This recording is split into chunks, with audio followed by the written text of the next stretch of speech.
Welcome to our podcast, Tell Us a Story, a laid-back place where people come in to share their gift of gab and tell us their most interesting true life stories while we talk about different topics from all over the world.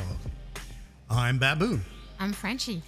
And get ready, guys. Put your seat belts on, buckle up whatever you got to buckle because it's going to be a show today here in the studio, live and in person. We have a tornado. It's a tornado. Damn right, it's a tornado. The juice is in the house. Juice is in the house. We have Joycelyn Boudreaux. Wait, I got something for you. Here you go. That's what I like. Yeah, we brought all those people there. Hi, Joycelyn. Hello, Frenchie. How are you? I'm good. How you doing? I'm good. Yes. Glad to have you here. I'm excited to be here. We're really excited. This is going to be one fun show. It's going to be fun. Yeah, I can feel it in my bones. It can't not be fun. I think Babu is a little scared. Well, anytime there are two women across the table from me, I'm scared. Especially these two. Yes, especially these two. So,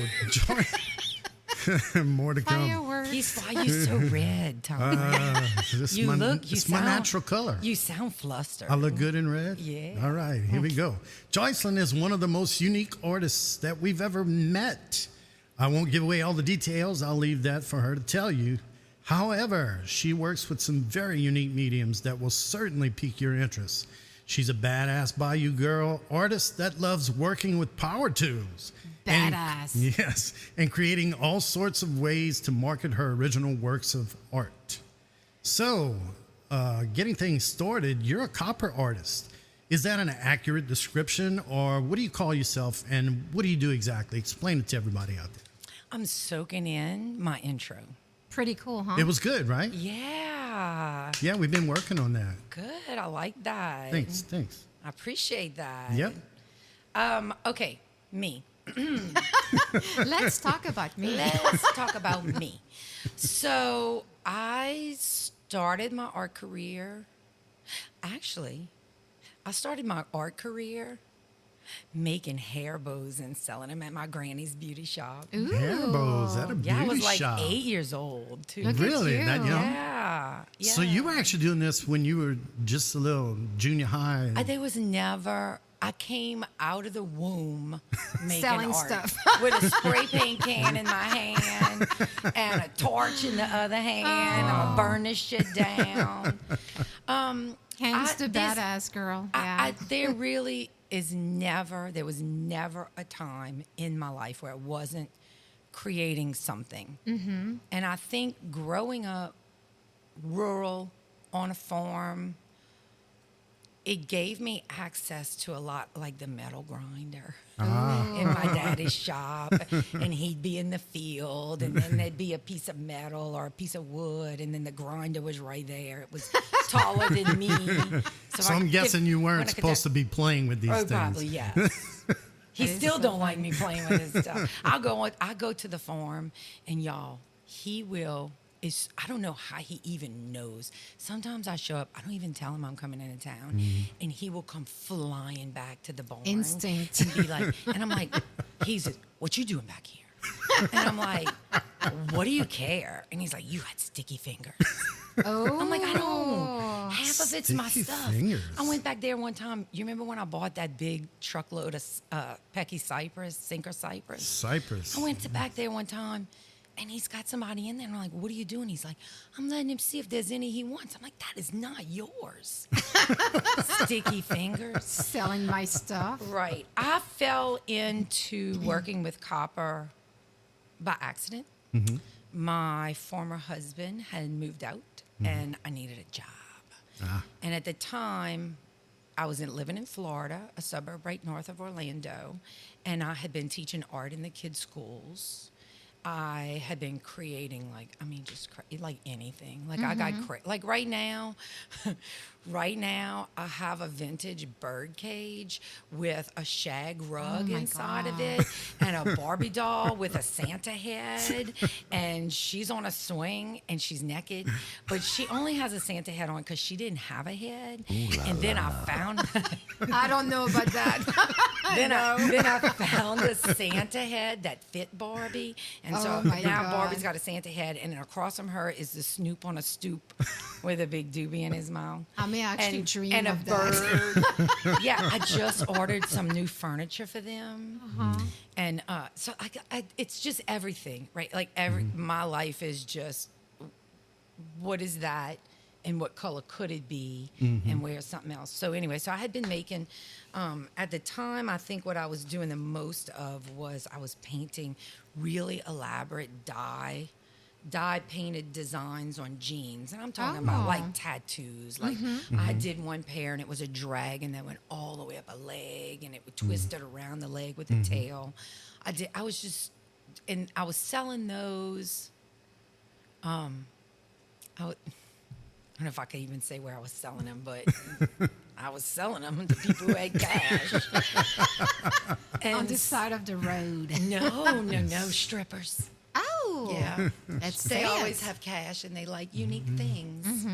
And so that was going on for a little while. And then when Exotic dancers. exotic dancers, yeah. And when my former husband left, I, Became a for dancer. a minute, I should have though. You should have. For a minute, I thought maybe I'd get like a real job and be like a real person. And then one of my very good friends came over and she said, even in the worst of what was going on prior to the departure of the former husband, I had never been that depressed. And she was like, you have to do something else. You can't do this. I'm not cut out to sell insurance, Right. apparently. And so a few friends of mine in Florida and I started hunting Craigslist jobs. And we were like all watching them all the time. And I'm looking one morning and a job pops up, and it's for copper sinks. And it's a guy looking for somebody who could handle 50-pound sinks, who could do the finish work on them, create patinas and stuff. I called him immediately. So kind of refinish the sink itself. That's what you're was saying. he's a manufacturer.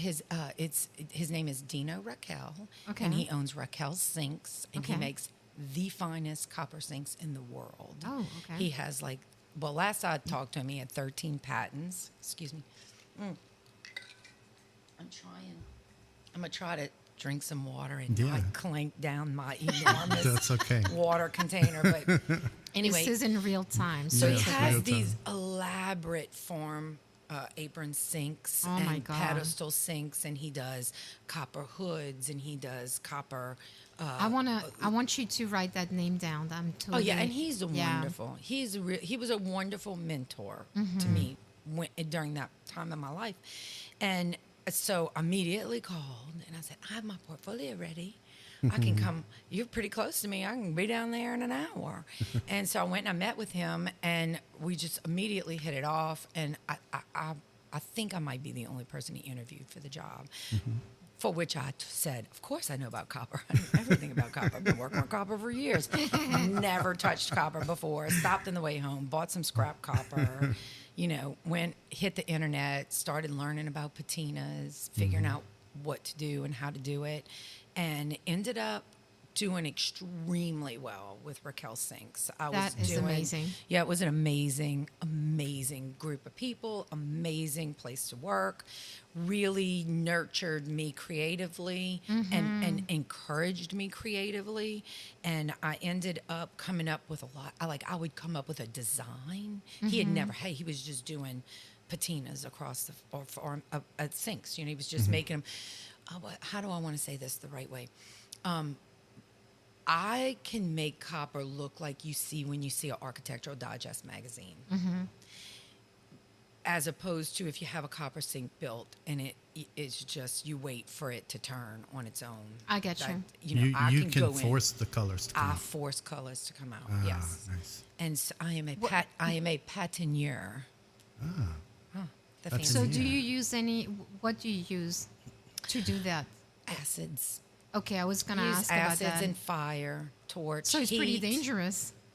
I don't know if it's probably toxic. I'm probably definitely gonna die from it. I probably have so Hey, much but at copper. least you're being creative. But you know what? You know what? What you love the most should be the thing that kills you. But she'll have a cool headstone, right?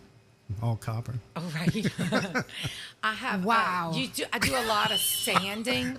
Just A rolling copper with it. Come headstone. on. Why would I Oh, not my have? I should have God. I should. You know what Right. though? That's what I I'm- should have a copper urn. Oh, yeah. There you go. I almost made a copper urn last summer. Really? Yeah, but I didn't. I ended up ordering one off of Amazon instead. I can't believe I said that on here. Anyhow, going back to the so I worked with Raquel Sinks for a few years, and I finally started getting to the point with patinas that I had really had a lot of control. And then and I find myself laying in bed at night going, I think I can make that look like a cypress tree. I think I can make that look like an oak tree. And then I got to the point where I was like, I might not should do this in conjunction here, because then I have an issue with who owns the rights to the designs. But I mean, it was literally, he wasn't having design sinks. And I started coming up with designs, and I would do a And I new was gonna say, design. as He would you- Yeah, put go it on ahead. the internet, and it would be sold in an hour. Yeah.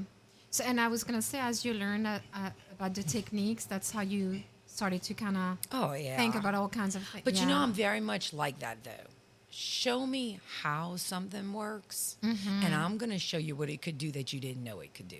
yeah, I get I'm it. going to test it, and that's just my nature. Like, that's funny because I didn't even think about this, but one day he walked in the shop when I very first started in the back, and he had a big box of this one particular, and I don't even know if it's an acid, but he walks back there and he says, "Don't ever touch that. It ruins copper." And guess what? And he And walked out the shop, and I And That was- immediately, He really didn't know you, did he? not at the time. He knew me after, though.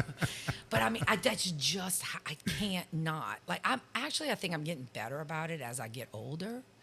But especially when I was younger, somebody told me one time that their child was diagnosed with objective defiance disorder. And my first thing was, what? I can't curse, can I? No. Okay. I'm like, what is that? I mean, you can And then try. my second thought was, oh my God, I have objective defiance disorder. That's me. Tell me not to do it. Well, I don't take it that way. To me, you're an artist, you're Well, creative, that's true. so you're curious. Don't touch it. I want to see what it's going to do. But isn't that so interesting though that I'm the same I don't- way. I like to create too, so I completely don't touch it. Right. Okay, watch me. But isn't that so? I'm fascinated. I'm fascinated with a lot of the cultural changes that have come around. And one of the ones that really fascinates me is how much my personality type was so frowned upon. As like I was a bad child. I was bad. I got put in remedial courses. I'm a very intelligent woman. Right. But if you went back to But it's still kind of the same if you think to about it. elementary, I don't know. I feel like now it's more of an understood thing. I feel like you and I can have a conversation and you say, well, that's because you're an artist. Where when I was growing up, I think I was just bad. Oh, yeah. Oh, she's terrible. I know what she's saying, but I still feel that It's still like that. it seems as if it's more open. I think the facade is here, but I'm not sure that behind it it's more open-minded. I don't know. I feel like there's a lot more grace for different personality types. Well, that's But you know true. what? It's like you said though. There is a trend out there of people who are like, "Rah, rah, rah," but I feel like there's a lot of. I feel like I come into contact with more people that are more like-minded, like me. Yeah, but you know what that is? This is my theory. We are getting older, maybe a little bit wiser. You try to find your people. How did he say? The law of attraction. You just go towards what makes you feel good, what makes you happy. Okay, so let me throw this at y'all. Go ahead. Do it. How has and we're skewed because you guys live in a smaller town and I now live in the city. But how has your social life changed since the pandemic? I feel like we're being interviewed. Yeah, well, that's changed. I think it's a lot Welcome. more confined. I think like we're a lot more confined, whether by choice or just by habit through Or the do experience. you think like just just people changed? No. I feel like it's harder. I feel like it's more confined. I Yeah. feel like it's more I feel it's harder to make new friends. I don't feel that so much, but I see that there's more fear. But I find that it's not the some people have changed to be even more fearful and maybe less open-minded, and the other I feel like I'm a free spirit, so I don't feel that way, and I'm still going to go towards people because it's just who I am. I don't know. It's kind of what I said, like you go towards what you like. It's not something that you know in advance, but you feel it. The famous you find your tribe type deal. Interesting. It's my Interesting. experience. Yeah. I feel like I have maybe it's the age thing. I don't know, my spirit doesn't feel as free as it used to be. Really? I don't know why either. It's been a topic. Maybe it's menopause. Oh my God. Let's go might- there. That's It not the episode might- I signed up for. I'm dead. All right, I'm going to take a water break. You Let's guys go talk ahead and about talk that. among yourselves. You know what? You know what though? You know what? It should be a bigger conversation because everybody deals with it. Everybody deals with it, and we don't know anything about it. Like Find me on Facebook. I'm about to do a post on that, girl. it's that, I mean, like there's so many things that I keep coming across, and I keep going, why didn't anybody tell me this was coming? I think there's something called amnesia that happened to women prior to us. You know, they went through everything, and then my mom is a good example. When I ask her anything about it, she goes, "No, I was fine." Oh, I'm no, excited. you were not. I'm excited about the amnesia part, though. I hope that comes true. I have lots of things I don't want to remember anymore. From what I'm told, it can last anywhere between 2 and 10 years. So buckle up. I don't know where you are. That's but what they yeah. told me too. Yeah. And when she said it to me, I was like, "You need to take that back. That's not okay." I don't think it's gonna be 10 years to me though, because I started late. Why am I feeling like these questions do not matter anymore? I think I'll just put my All right, list down. moving on. I glance. Okay, let's go back to art. Let's go back to art. Wait, I have a question for Okay. you. So Babu said something about you're a badass bayou girl. I am. So 2 questions. 3. First, where are you from originally? Where have you lived? Like how many places? And how did you end up in NOLA? New Orleans, for those who don't know. Okay, that's a lot. Let me try to unpack it. So I grew up in the community of St. Charles, which is Okay. between Thibodaux and Raceland. It's a sugarcane farm community. Okay. If you blink, you might miss it. But if you stop in the middle of it, you'll meet a lot of women like me. That's where I started. Then the day, I think the day after I graduated high school, people in my family will tell you that from the moment I could sit up, I was looking for the exit signs. Ah, yes. And I hit the road. I went to Louisiana Tech first. Then my mama made me come home because I'm bad. And then I went to Nichols. And I had some fun. I tore Nichols up. I had some fun. I was doing radio at Nichols. Is there a picture of you somewhere? Wanted. I don't know. Somebody says that if I said, I'm not going to say their names, but somebody says that we said we were doing a naked radio show at Nichols. I don't think it's true, but supposedly there's It's a story legend about that was told. That's hilarious. Then I went from Nichols to UNO, and that was my first move to New Orleans. Okay. And I ended up waiting tables at the Hard Rock, and that's where I met my former husband. And like two tornadoes that just met in the middle and formed this mega You tornado. just collided. In a great way, though. I mean, like, we have great kids. Don't go there because That's on the question list. we want to. Yeah. But so we that's where we met. Mm-hmm. I literally met him. His brother hired me. Okay. And I worked for a week, and by the end of the week, his brother was saying, "You got to meet my brother. He loves Bayou girls." Ooh. And so as soon as I met him, like, I walked up to him and I went, he looked at me and he said, "You really from the Bayou?" And I was like, "Yeah." And he goes, "I like Bayou girls." And I knew I had him. Like, Within a second. Huh? yeah. Yes. So anyway, yeah, that was my first stint in New Orleans, and then we decided to get married, and my mom and daddy made me come back here before I could go to Arkansas. But I just don't fit. I am a round peg in a square hole. And so I came back for a minute, and then I just left. And he had moved to Arkansas, and I went and I met him in Arkansas. And we were in Arkansas for a while, living in Little Rock. Ooh. Yeah, it was we had fun. We were having fun.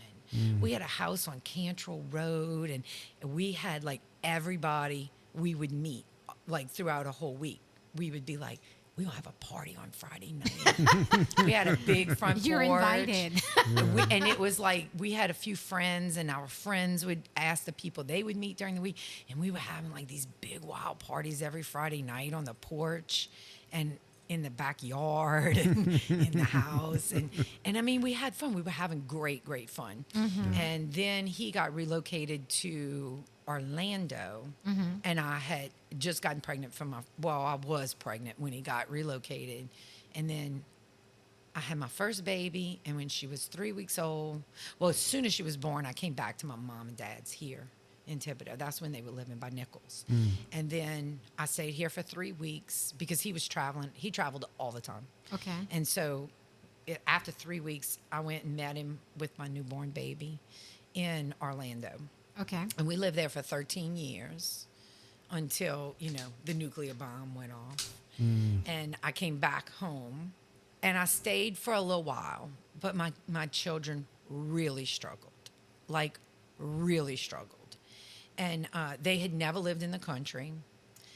And I mean, it's one thing to go from a big city to the country. It's another thing to go from a big city to the bayou. Right. And so people who are not from the bayou, one of the most interesting things about life on the bayou is that the heartbeat is a bayou. And so you have a bridge life. And so on one side of the bayou, the side of the road is like the bayou, and then a shoulder, and the road, and then houses. And so when you want to go to town, you're going up and down this same strip, unless you go to the other side of the bayou and go up and down that Are we same up the strip. bayou, near the bayou, next to the pool? Right. And my children had never lived that straight line life. And I remember one day driving them from my parents in the country into town to school. And I remember one of my kids saying, like in a frenzy, like pulling her hair, if I gotta drive this straight road one more time, I hate it here. And I was like, okay, it's time to go. Yeah. So the house hadn't sold. And so I just picked everybody up and I went back. And we stayed back over there for, maybe 6 months or something. When you say over there, you're talking about Orlando? Back into Orlando. Okay. And it was a very, I definitely tried to look at all the good things from bad experiences, because you just can't keep having bad experiences. There's got to be something good that comes out of everything, or it just wasn't worth it. And so when we went back, I think one of the things my children learned was that in the 5 months that they were gone, everything they missed so much. They were little kids, and little kids change, and they get new friends. Yeah. And they went back, and it wasn't really what they remembered. Yeah. And what's tragic about that was that there was a long period of time from me and the kids where we didn't fit in anywhere. Nothing was home. Nothing felt right. You couldn't go back to what was right because it changed. And then what you were trying to we spent a lot of years in chaos. And then I finally found a place in Homa. Okay. And then we came back and we settled in Homa. And that was better because it just is hard to go from Orlando to Thibodeau's, a much smaller town than Homa. And Homa is not a bayou life, right? Like there's different roads. Yeah, it's more than just one road. You could take one road that goes to all kinds of different places. And so then we went to Homa, and we were in Homa for years. And you know, I have very fond memories of Homa. Yeah. But I always dealt with big city kids that I was trying to keep in a small town, and it was just difficult. And then my son got old enough to play football, and well, he had been playing football, but he got old enough to play like at the school his daddy wanted him to go to, and so then we got ripped out and relook, and that was a very difficult move for me because I started to get settled, and this is one of the things I'm intrigued about in life: how often, as a parent, even if you're okay, it doesn't matter. If they're not okay, you have to readjust. Right. Absolutely. And so I have readjusted a lot. Yeah. Yeah. I feel like I'm in a readjustment again because All the now I time. have young adults, Yeah. and they have been my existence. They have been my world. Okay, well, getting back to your artistic side, Mardi Gras is a huge deal to you. Oh, well, that's what we And- talked about copper, but that's what I do now. Yeah. Well, in tying with that, tell us how involved you are with Mardi Gras and why, and also about some of your artistic creations. Oh, well, my presents. I have presents. I Oh. brought y'all gifts. What? We get presents. Wait. What? No, we need What? something better Gifts? than that. I have gifts Thi- because okay, Miss. this is officially the first guest we've ever had that's brought us Wait, we gifts. don't need that. Ooh. There you go. Do that again. Ooh. That should be your thing. Put that Yeah, on the I know. I'm thing. gonna have to record that, right? Yeah, that's great. That's a great. Do it yeah. again. Ooh. Oh yeah, that's smoking hot. I could do that all night. Okay, so I know that Frenchie likes to cook. Yes, she So does. this is from my dad's stash, and it's Wait. a Ooh.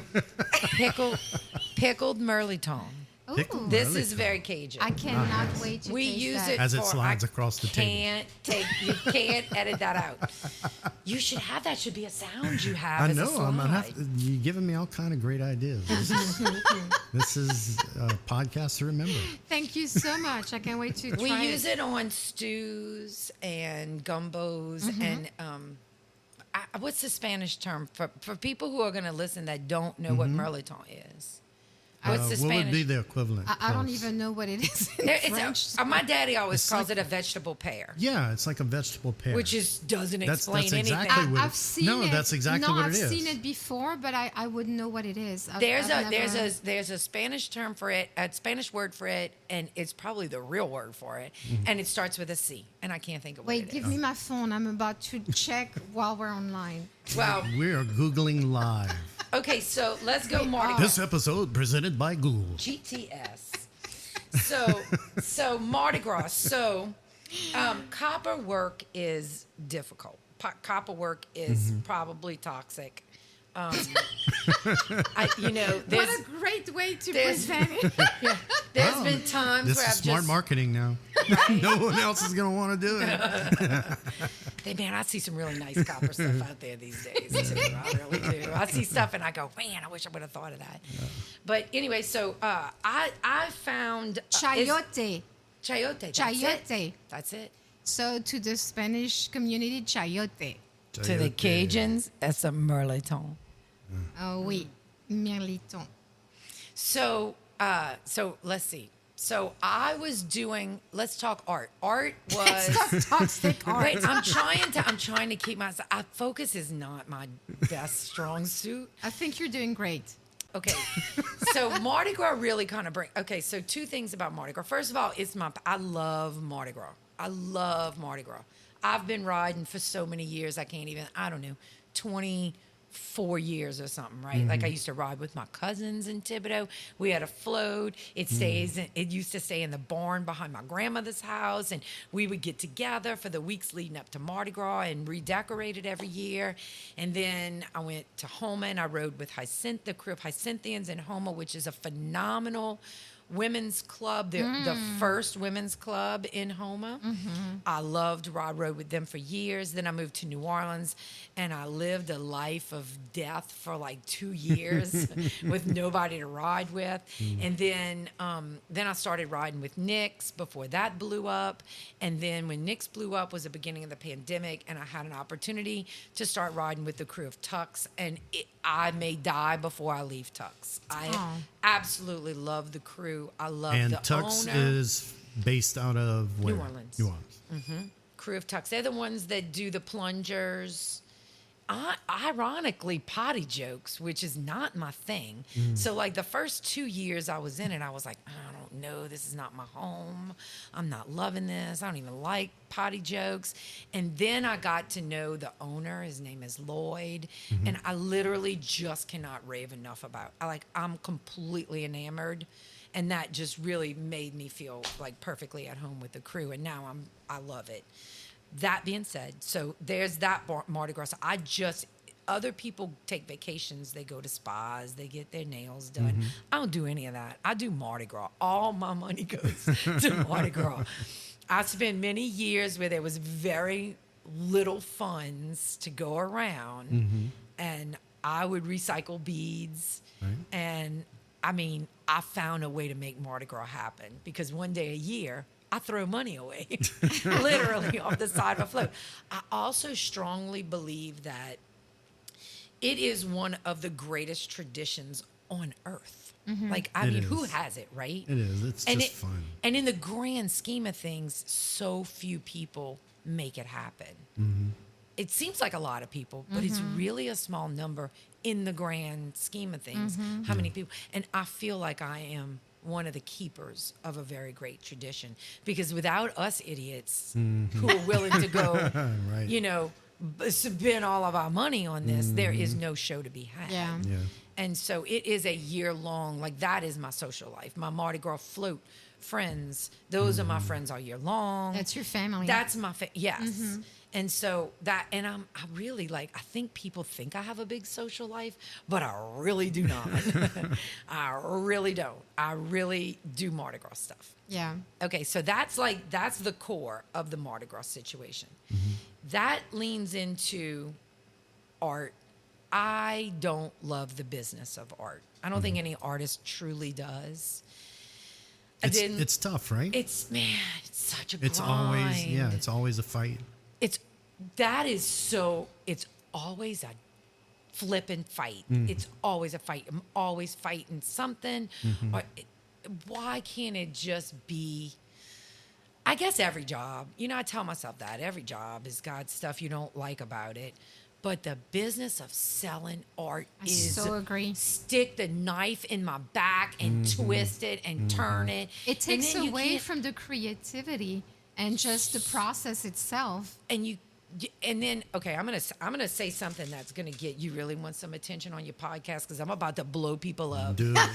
I'm about to piss Do off it. so Do many it. people. Do it. Prepare Like the what now? effects. I've been a full-time professional artist for 15 years now. Maybe more than that. Probably longer than No, that. more than that, because let's say 15. I like to pop zits. I don't get to say I'm a dermatologist, Right. right? Right. Everybody's an artist. Yeah. That's different. Yeah. My life is dedicated to this. This is all I do. If I don't make an income from it, that's a game changer. You might like to paint. You might like to play with resin. But if it's not your sole source of income, you and I are different. Right. You are a hobbyist. I love the fact that people want to create. I think everybody should create.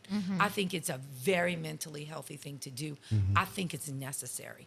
But that's not the same as living. And I think that the reason why I say it for everybody out there right now who is like either didn't turn off yet, but they're about to.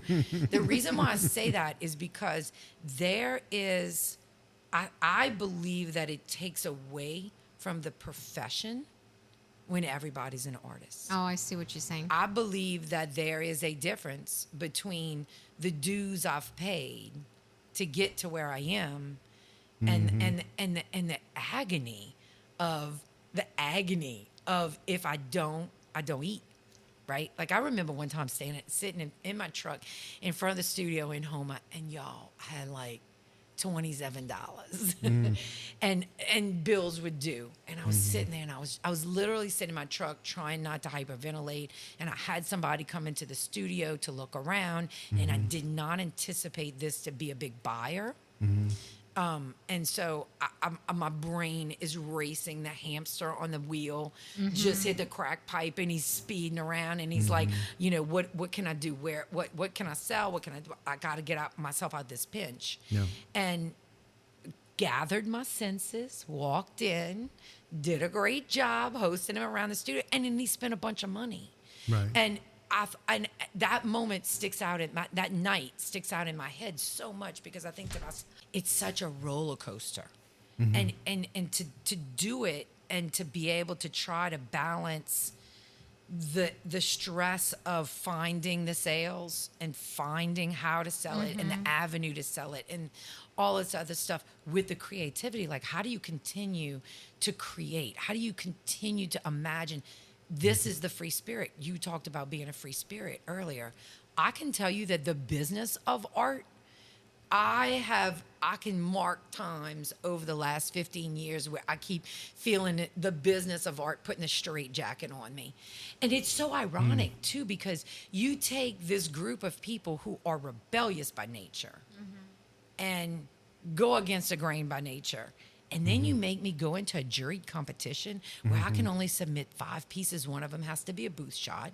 And the other 4 pieces, boy, they better match. And then the next time I come back to that festival, I better have, like, everything in it, like, everything has to coordinate. And I understand why. You have to make collections. I get it. Well, I believe that when you achieve a collection, that's really like finishing a large sculpture. I understand the point of that. What I struggle with is that once my collection is done, and then I want to do something completely different, I want to macrame stuff for 2 months. I can't do that because I can't mix all these things together, because the art world needs me to be consistent. Right. Which is so difficult because we're such inconsistent people. And I think that's a good point, what you just said. Yeah, I think one of the biggest downsides of being an artist, and I know this from having personally dated 1 or 2 in the past. I have no idea what you're talking about. Yeah, is that I do. Is that you never get what you're worth. You know what I mean? Oh gosh. You know what I mean? Like, you put all this time of your talent into, just say it's one piece, and you may spend, I don't know, a total, if you timed it, 24, 36 gross hours. amount of hours. An incredible amount of hours. You'll never get, and let's say you market it at, I don't know, $1,000. Let's just, I'm just ballparking here, right? Here comes this guy along that really knows nothing about $1,000. You know, and he wants to, I'll give you $100 for it. And sometimes you may run into a starving artist and say, okay, I'll let it go for it. Isn't that kind of dejecting? I have a couple of pieces that in crisis moments in my art career that were sold undervalued. Yeah. And it is such a painful thing for me now, because now I look back and I go, oh, why did I do that? Why did I not just I don't know, get on a pole. I feel like this you can still do it. I mean, I think that's part of it, though, Tommy. Is I think that's like that's a whole nother level of it, though, is to not let that happen. Mm-hmm. Is that's a whole nother art form too, right? And the other, but not just finding a way to not have to sell it low, but also, and this is really a big thing that's been for me for the last several years, is making it. This is where it becomes professional. I don't let it take that much time. I know if I put that much time into anything anymore, You'll never get the value. I will never be profitable. Never get the value. Yeah. I'll never get the value out of it. And so that's when you start thinking about it as a profession. But isn't that sad that you got to do that? I mean, yes and It's no. I wonder stressful. about it. I wonder if is it sad or are we just Because you're crybabies? limiting yourself.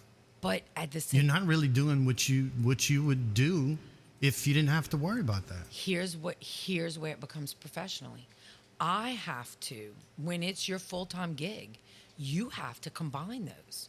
You have to figure out how to remain true to the development you of wanna something, create, and you have to keep it with it. And I mean, are we maybe crybabies? Like, doesn't everybody have to do something like that? Like, if you selling a house, you might make money off of it, but if you got to take the same couple to 75 different houses, you're not gonna make money off of it. Yeah, but look, let me tell you something. People do not, and I'm happy to say this for anybody to hear. People do not value artists, whether it be I disagree. someone. I disagree. I'm telling you, they don't. They don't value our time like a plumber or. Oh, well, okay, yeah. I would concede with that. And the only reason why I say no to that is because I have been I have had such good collectors. Yeah.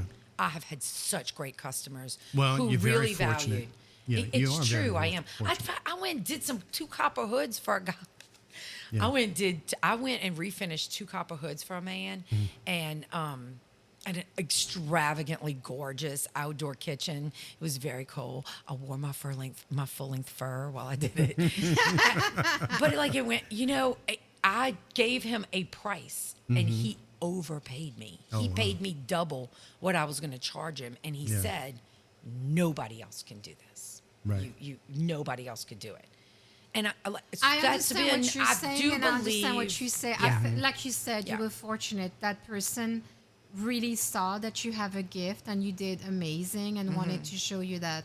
And what you say, I get it too. It's just art. You just Yeah, and just look, feel like- I'll go one a little further because I'm going to tell you, without getting into specifics, I can't explain to you how many times I've been told, "Oh, I didn't bring it. Can I just pay you next week?" What other businesses can you No, go that's to? no, You think that's I a can go to problem. my dentist and say, "Oh, I'll just pay you next I week"? know a dentist, and no, you cannot. Right? Yeah. No, I get it though. You're fortunate though because you're in I'm surprised you ever get that. Oh, I get it all the time. I get Really? it all the time. Do you get it more from classes or do you get it more from gigs? It's more from classes. No, never gigs. More from classes. But I will say this. Maybe it's not. Maybe it's an excuse. I don't know. I don't care. Because to me, when that happens, you're telling me my time is not as valuable as the Right. plumber or the electrician or the doctor. And it's so that I get it because it's such a personal thing too. Yeah. Usually when I'm selling pieces, it becomes, especially now, I almost only do commission work now. And so now I'm with, Maybe sometimes when it happens, it's an honest mistake.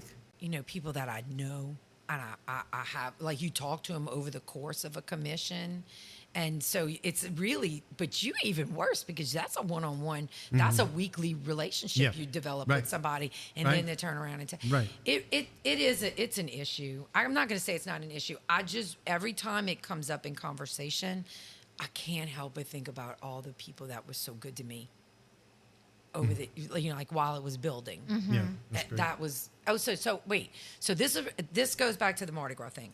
So I was doing a lot of festivals and marketplaces, And I was staring down the nose of 50 and thinking, this is not, I don't want to operate this business in my 50s. And the kids were leaving and they helped me load and unload and stuff. And I just didn't see it as being so feasible. And I needed to pivot. I needed something new. And I ended up accidentally in a meeting about a greener future of Mardi Gras. And I thought, when I got invited to it, I thought, it's going to be a ton of people over there. I'll go check it out and see what's going on. I get there, it's like 15 people. And it's the director of waste management of the city. It's the urban planning commissioner. And I'm sitting there, and believe it or not, I was pretty quiet. And I'm sitting there, and I'm just thinking to myself, you can't even have this conversation until riders have other options to buy. That was in 2017. There was almost nothing available. There was Atlas Beads. He was really one of the guys who spearheaded the movement of bringing in locally made throws. And I left the meeting with a laser focus. When you got it, when you know something's in your head and you can see it. It was like when I started doing the hearts, the mirrored hearts. Like I literally could see it. It was like that. And so I went home and immediately started surfing, looking for materials and what could I make? And that first year, I made a whole bunch of things. And I just told my friends that I rode with, I said, y'all help me buy materials and I'll just make a bunch of stuff and I'll see if something comes out right. And that's what I did that year. And I landed on purchasing a laser.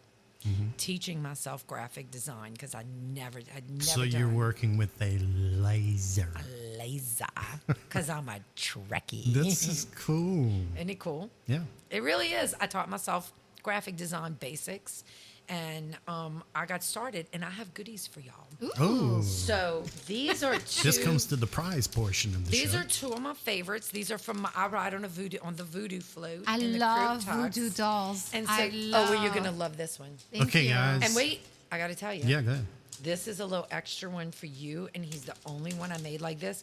He was a tester, he was a prototype, and he's Saints colors. Oh, nice. And I know you're a crazy Ooh, Saints I fan. love it. Love Saints. Okay. Okay, guys. So just so I know this is Thank not a you. video podcast. Copperhead Studios swagshop.com. Yes. Do it And you again. could- Do it again. Get real close. Copperhead Studios swagshop.com. Oh, nice. So It's gorgeous. And you can see lots of examples there. But what we do is we make custom designs on wood, laser cut, but not like you think of laser cut stuff. I'm really just using the laser to create a canvas for me. And so everything is hand painted after that. I'm like, I could literally graffiti all of New York City. I'm so good with stencils right now. And I'm also very proud to say that due to the way the pandemic unfolded, and then when we started going back, the first Mardi Gras that we had come back was announced at last minute, which was wonderful for local Mardi Gras makers, because people didn't have time to buy from China, and so we were super slam busy, and I had to hire my first help, and I was fortunate enough to have the opportunity to hire some ladies who had just gotten on parole. oh wow. And it has become a great new passion That of is mine. cool. Yes, I have an assistant, and she came to me 2 weeks of freedom, and she's been with me ever since then, and I love her dearly, and she has changed my life around, and she's fantastic, and she runs that studio like that. That's awesome. That is amazing. And I think she might bury a body for me if I need it. I could edit. do. Her name I could is edit Chris. that out. Her name is Chris, and she is one of the great delights of my life. I feel like a den mom. Okay, so before you go too much further, let me describe this a little bit for those that are curious what I'm holding in my hand here. This is not a video podcast, so just to give you an idea, this is a really cool. I guess it would be considered a necklace. It's Okay. the pendant is what we Pendant make. pendant necklace, And imagine a cross between the cutest little Pillsbury Doughboy done in Mardi Gras fashion, in black and gold with a very cool cape, and kind of feeling some James Bond voodoo priest, a little bit of him in there, 7-Up guy commercial. Yeah, and just a mixture. And his cane kind of got a looks like a staff. guitar neck. He's got a staff. Did you do that on purpose? Yes, I did. You did. Wow. I did. That's so cool. Thank you so much. Yeah. They're awesome. cool though, right? Yeah, they are. Very nice. And we can do. I will call mine Little Dr. Love. Oh, there you go. I love that. There you go, I have, Dr. Love. and so we Dr. can Love. do what we're doing is we can do like super, super, super custom stuff. I've got a guy. I've who, been wanting one of those because I followed you. Did you see it Yeah, online? Yeah. Aren't they it's hot? like, ooh, They're so fun. And I have so many things. Like I haven't even been posting all this stuff. I really need to get better. I used to be so good online, right? Was I so good? You are a social media genius. Yeah. I have really. I'm not. Apparently, I'm not as she's a prolific as I used social to be. genius. Period. Yeah. Well, that's a lot. I don't know if I can. I'm a blush and say no. For some reason, I can imagine you blushing. Oh yes. Oh yes. Naughty things make me blush. Yeah. Okay, so I also have. Oh man, we're spoiled. So I have 3 of these, and I didn't. So I have earrings because we're making all kinds of. You know, I changed the bio on Best Instagram. guest ever, by the way. Oh, What? yeah. Stop, Oh, yeah. really? No. Yeah. No competition. What? To the next ones, the Yeah, the they bar need to is step high. up that game. Step it up. dog it, man. Bring us some stuff. I'm flattered. I'm very flattered. I love y'all both, so this is great. Yeah, We well, love you too. Definitely. So I changed like the bio, and I'm really in a process of evolving into something like I've struggled because this is so different than my copper work. So Yeah, this is what sure. I'm talking about. Like this is so. I look at my Instagram now. So those You if don't know who anybody that who's person listening, is. yeah, like anybody who's listening, the copper work that I was doing, it was extravagant, and it was unlike. It wasn't like I was, all the respect in the world to people who, in fact, I got a good friend, his name is Scott, and he does beautiful fish out of copper and stuff like that. But that's not what I did.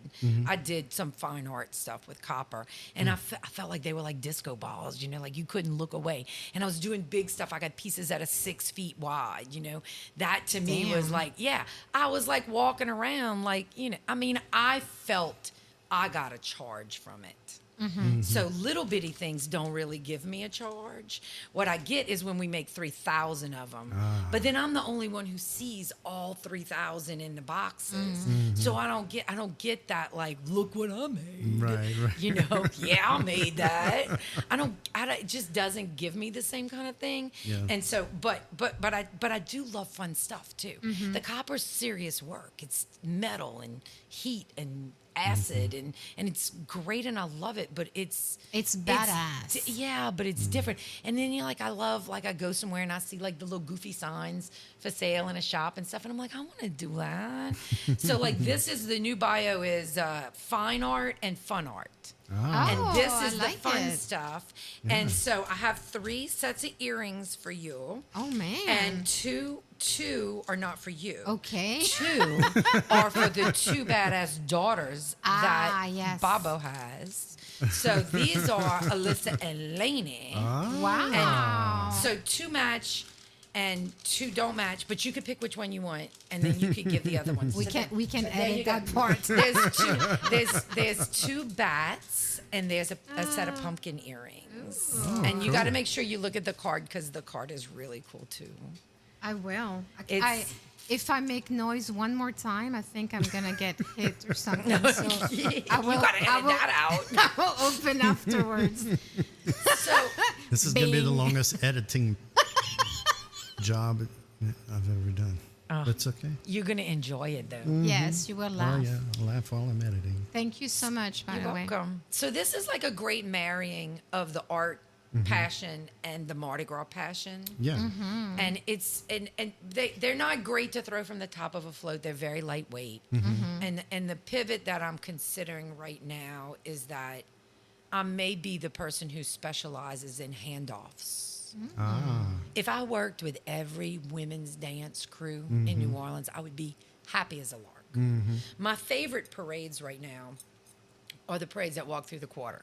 If you didn't go to Bohème last year, you really missed it. Bohème is the parade to not miss in the French Quarter. It is remarkable. The artistry, the creativity. Last year, the theme was painting. It was, I can't remember exactly what the theme was, but it was an art theme. And they even had a cart come through that was two people dressed like Gustav Klimt's The Kiss. Oh my God. They were making out the whole route. It was wanna do that. amazing. It was amazing. Let's do that, Babu. One group had their cart, on the back of their cart, they had a big painting set up. And as they danced through the quarter, that people would randomly go up to it and paint all over it. So they had created a painting at the end. It is the bomb. That's wild. It's my favorite That parade sounds of like the year fun. right now. Yeah. Incredible. And I it's wanna also see that one. Yeah, the Marie Antoinette's in it. Do you know the Marie Antoinettes? They are. I have the perfect like shoes so to wear much. to go see them. I have They some are. shoes that are called Marie Antoinette. Oh, they are. And that's the right. guillotine is on the heel. Stop it. Yes. What size are they? A 6. Hey guys, we're not talking about menopause again, are we? No, Talking We're about not gonna go shoes. there. I know, talking but about shoes. shoes are going to lead somewhere else. You better stop My it. feet hurt That's so. because it's menopause. I'm just saying. Shoes. and We're about to menopause put our is a- feet on the table, so watch You it. have a pair of shoes and the heel is a guillotine. Oh, yeah. I am dead. I just died. I have to see those. I will show you. Why is that not your cover picture on Facebook? That's a good question. I don't know. It should be I your don't know. profile Stay tuned. picture. Stay tuned. Stay tuned. It's I coming. would switch that out tonight. All right. What were my other Okay, so- questions? What were my other questions? Should we? Well, I think we've expended all of them. Did I answer them all? They kind of all bled into each other. I think it's time we move on. Wait, I have to ask her that one question. Go ahead. Uh-oh. If you had a superpower, what would it be? That was I not feel on like my it's list. perfect. for Yeah, her. no, you did right. my God. You did right. Well, it would. Oh, wow, that's tough. That It is tough. That is Because tough. I've thought about that myself, and it's I know hard. exactly what mine would be. Really? Yeah. We can Okay, go go. around the table if Yeah, you like. let's do Time travel. Ooh. Oh, but there's never been a better time to be a woman than now. I just want to see all the people through history. I feel You know, like I'm that's one an of awesome those. one. That is an an- awesome one, it but I is. feel like I'm one of those women that as soon as I got to somewhere in the past, they'd be like, lock her up. It's funny she says that because I've always said I'm into homeopathy and healing Oh and yeah, all my that. kids. I did all. I feel like I would be one of the witches burnt, something like that. Absolutely. Right away. 1,000%. I would have been the one that while the fire was going, I would have been like, it doesn't hurt. I don't care. Light it. I don't care. Okay, I got mine. Oh, Power and visibility. Oh, that's so dangerous. I know. That's all I'm so saying. dangerous. Next. you're already a ninja. You know, invisibility is a really good one. That's a Yeah. really good one. But I would be so destructive with it, though. I would. I want to say mind reading, but I would be so destructive Mind with that. reading. I would be. True. It'd be horrible. To find new places to visit. I want to learn the language. I want to eat the food. I want. Oh Well, my God. that was on the list that y'all didn't ask me. Was if I could go anywhere. Where would I want to go? Where would you? I am currently beginning to plan a trip to. If she says Wait, Italy, you want I'm a gonna drum roll? die. The Congress of the Acadians. Ooh. Oh. It happens every 5 years in Nova Scotia. Oh, look at you. Only at once every 5 years, and it is a meeting of people of Acadian descent that go to Nova Scotia and see where where we're from. Yeah. And I'm planning to take my daddy. Well, And when I said That's it, going to be such a great trip. it's going to be amazing. And when I first brought it up, he's been saying, I don't know wanna about that. leave." I don't know about that. I don't know about that. And then he's gonna love it. I Oh, brought yeah. it up at a big. It was actually for somebody's birthday, but he was in town for something, and all the kids were there.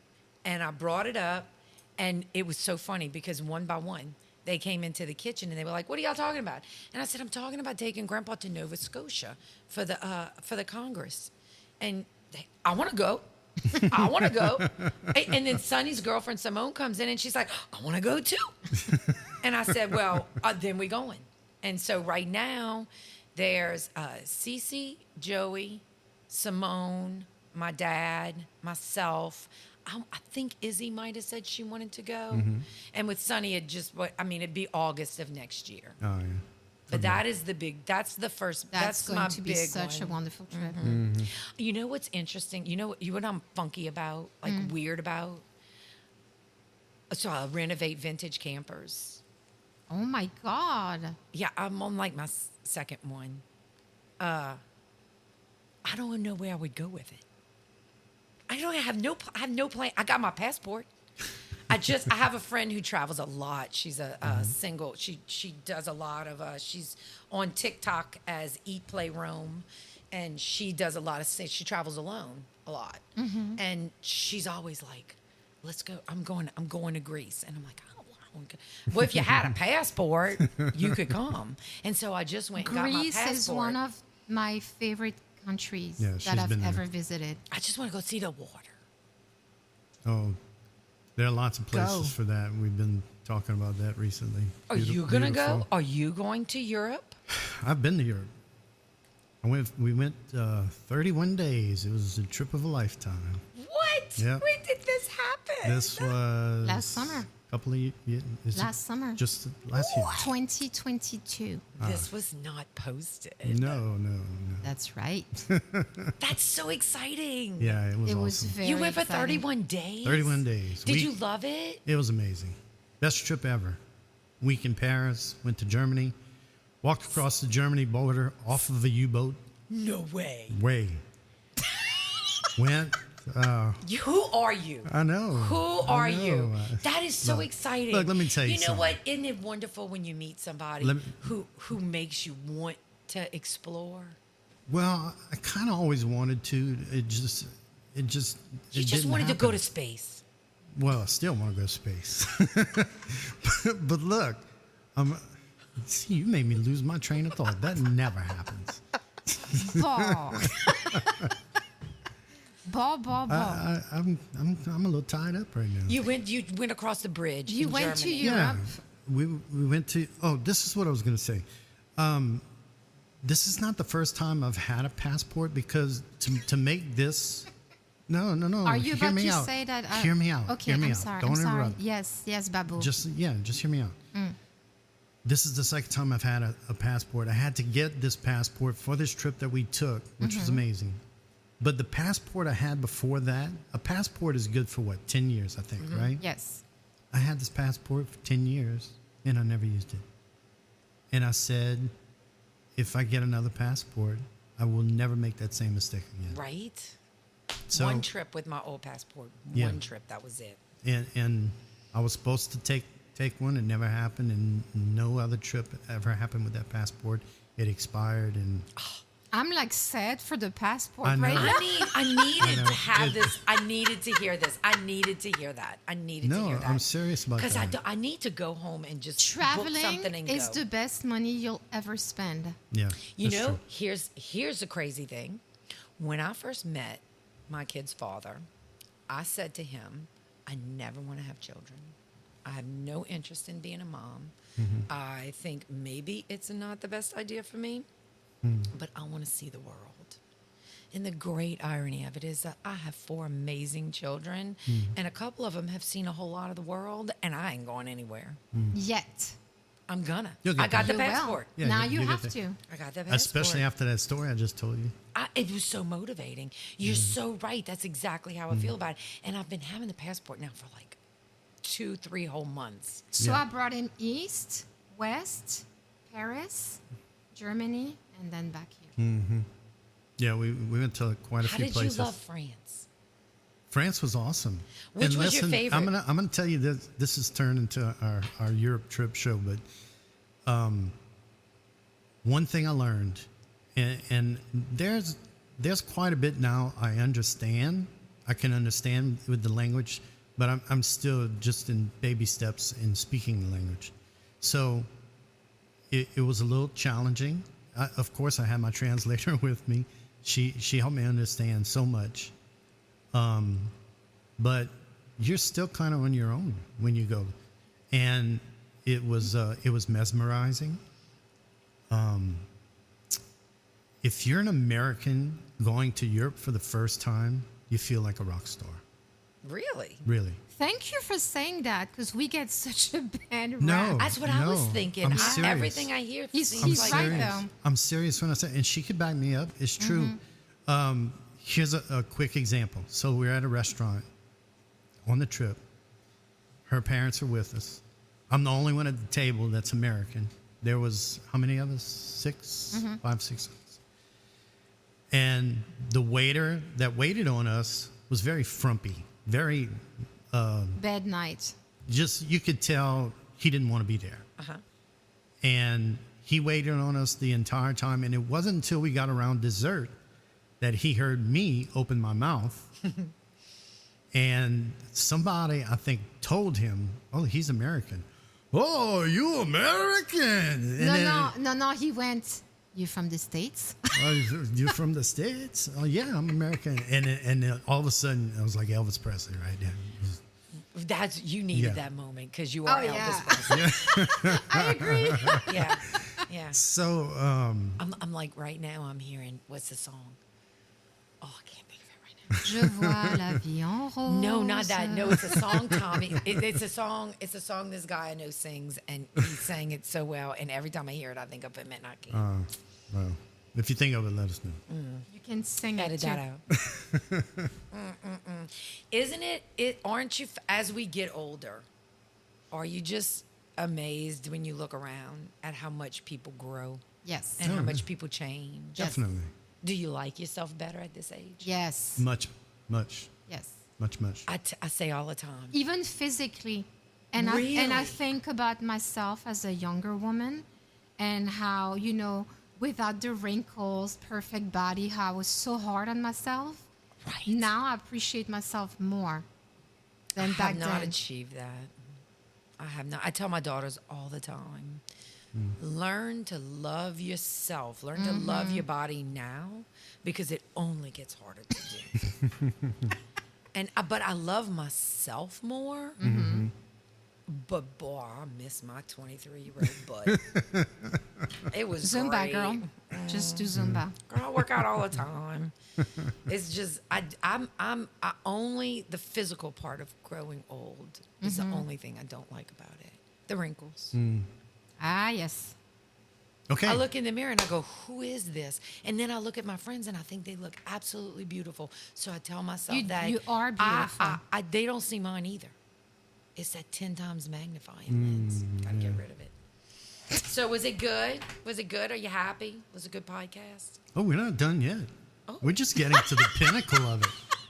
Well, bring it Like on, I said, Big this Daddy. is going to be. I think what we're going to do is we're going to offer a condensed version and an unabridged version. Oh, I like it. Oh, I like Yeah. that. It's kind of like Like a choice. watching a novel in a half hour, and then you can I feel like I'm doing good because you can sign up for the entire Yeah. unabridged version. I feel like I'm doing good because I've been using a weird voice all summer long, and all day today I've been saying, "Don't do it, don't do it, don't do it," and I haven't done it. Good so far. All right, so we're at the pinnacle of the show. So here we go. We're going to take it away. Tell us the story. Oh man, I was dreading this part. I was hoping we drug it all out. I forgot. It's interesting because since you sent me the list, or since you told me this Yep. was going to be a thing, I've been saying I have so many stories. I have so many stories, and I can't think of one. Which is why you're a guest. Well, I can't think of one to tell. Oh, come on. Somebody's got to prompt me. I need a Prompt you? You know, a lot of my stories, I don't think you want on this podcast. Oh, now I definitely do. That's a big part of the problem. I'm just saying. I really can't. Something unusual, something Unusual stuff happens to me every day. something. My life is unusual. I had a friend come to my house yesterday, and I already talked about the Barbie in the cage. I Oh, have a yeah. Barbie in a cage with a Snoop Dogg smoking a joint on a swing. Everything about my life is unusual. I have a disco ball. When you open up the front door of my house and you look down the hallway, the first thing you see is a disco ball. It's placed there on purpose. I glittered my living room floor. You serious? Oh, yeah, I did. Because I was fostering dogs for a while, and then I was going to this social media conference in San Diego every year, and I had just gotten this new big foster. and he was Social media conference. an international social media. Oh, social tell us media, about that. Social See, media. here's the story. Social I'm media prompting marketing you. world. There's the prompt. You know, I met a lot of people, and I learned a lot. I was a very early adapter to social media. I like to say I was on Facebook when it was a paperback novel. I was on there when I nobody think I know knew was exactly on what there. she's saying, and I admire that in you because if I could, I want to be the paperback novel girl. That's who I am. Just give me a pen and a paper. Don't put me in social media, but because we have to. Well, Yeah. that's part. You know, that's a problem now too. That's a thing. It's a thing. It's I not what know. it used to be. Yeah, you're right. It changed. It's not what it used to be, and I loved it, and I'm grateful to it because it really helped me build my business by accident. I didn't even know what I was doing, but I'm not someone who's usually afraid of stuff. Usually, but the only thing I'm a little weird with food. I'm not a big food Oh, we have to change explorer. that. Meh, you know. She said meh. I know. Meh. That was cool. And I grew up in a bayou. You know what I got for her? Bon. Meh. I really would love to speak French, though. I'm glad that you're learning it. That's fantastic. But okay, so social I'm going to media. teach you one thing right now. You ready? Let's do it. Okay. N'importe quoi. That one I know.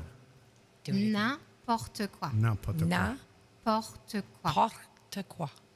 Very Na- good. Now It's- tell her what it means. It means N'importe quoi. bullshit.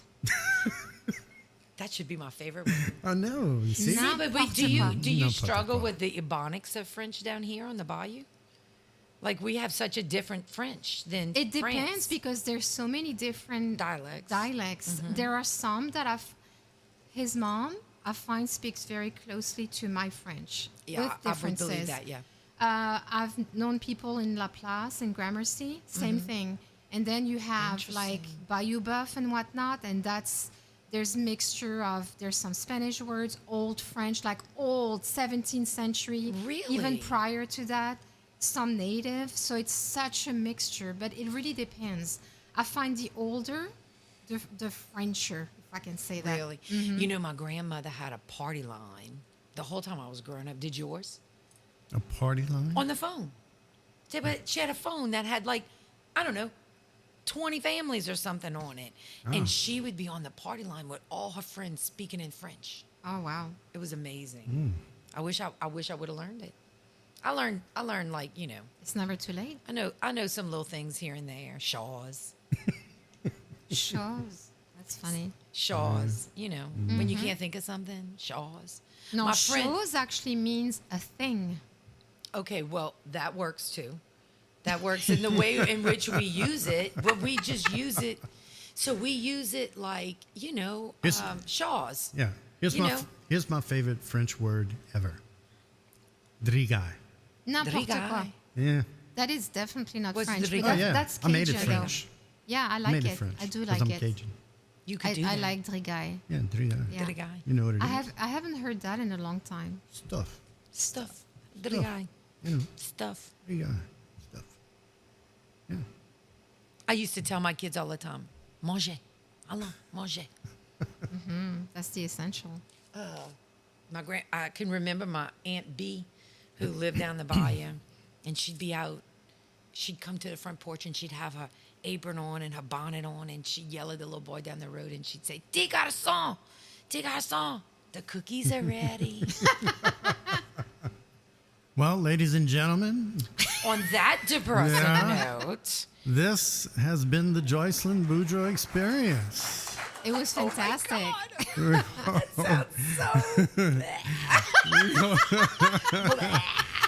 We hope you've enjoyed it. We've had a blast talking to you. Thanks for coming in today. thanks for having me, you guys. I it's been love awesome. this. This has been I think wonderful. Joycelyn brought some magic. Oh, well, yeah.